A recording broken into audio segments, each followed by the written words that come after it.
तारीख थी 31 मई 1911।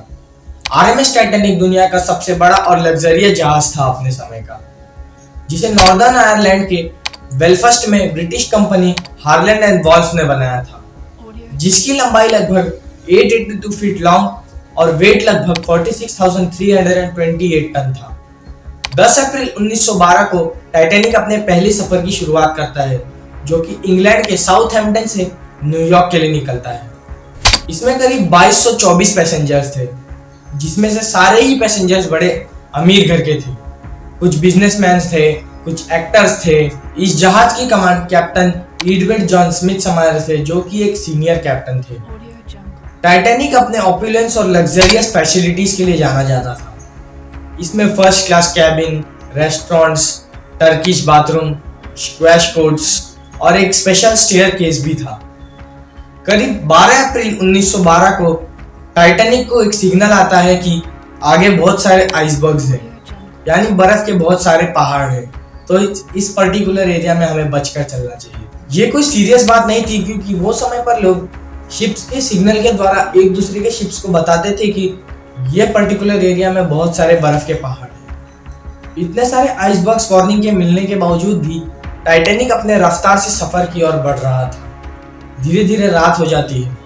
करीब 14 अप्रैल 1912 को टाइटैनिक को लास्ट बार एक आइसबर्ग की वार्निंग मिलती है, लेकिन वार्निंग मिलने के बावजूद भी टाइटैनिक अपने सफर में 22.5 नॉट्स की स्पीड से बढ़ रहा था, यानी लगभग 25.5 किलोमीटर पर आवर के रफ्तार से बढ़ रहा था। जहाज में एक क्रोनेस्ट होता है, जो कि जहाज के टॉप पर एकदम छोटा सा होता है। इस क्रोनेस्ट में फ्रेडरिक फ्लीट बैठा था। 11:39 पर फ्रेडरिक फ्लीट देखता है कि सामने एक आइसबर्ग है, यानी बर्फ का बहुत बड़ा पहाड़ है। वो देखकर इसे इंजन रूम तक सिग्नल पहुंचाता है, लेकिन जब तक इंजन रूम के पास सिग्नल पहुंचता है तब तक बहुत देर हो चुकी थी।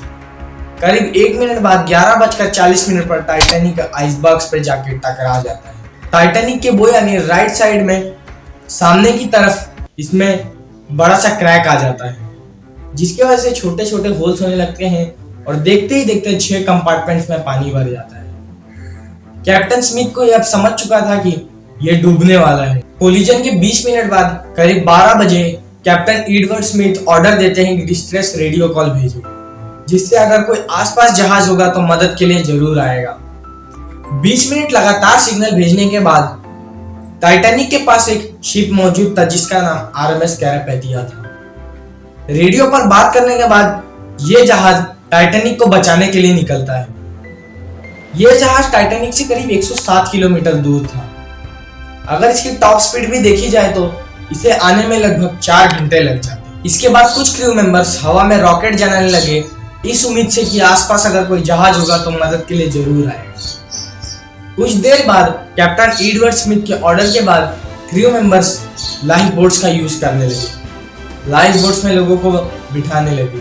बहुत सारे लाइफ बोट्स खाली गए, क्योंकि कुछ पैसेंजर्स को अभी भी लग रहा था कि टाइटैनिक डूब नहीं सकता, क्योंकि ये तो एक अनसिंकेबल जहाज है।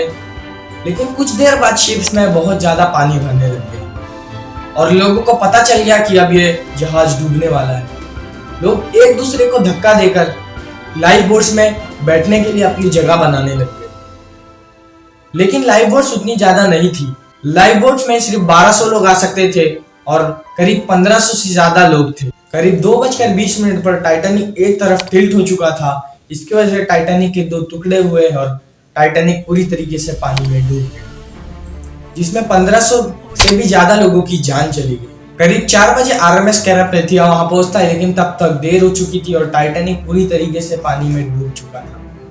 लेकिन लाइफ बोट्स में जो लोग थे, करीब 700 लोगों को आरएमएस कैरापैथिया ने बचा लिया था। टाइटैनिक को कई बार वार्निंग्स देने के बाद भी इसकी स्पीड कम नहीं की गई थी। जब टाइटैनिक डूबा था तो उसे 70 साल लग गए थे डूबने में पानी के अंदर।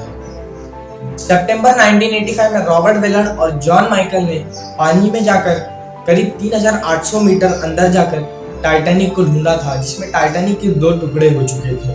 रिपोर्ट्स में यह पता चला है कि कुछ ऑर्गेनिजम्स और बैक्टीरिया टाइटैनिक की शिप को धीरे धीरे खत्म कर रहे हैं। 2030 तक टाइटैनिक पूरी तरीके से पानी में गायब हो जाएगा और इसे कोई भी देख नहीं पाएगा इसके बाद। अगर वीडियो इन्फॉर्मेटिव लगी तो चैनल को सब्सक्राइब जरूर कर देना।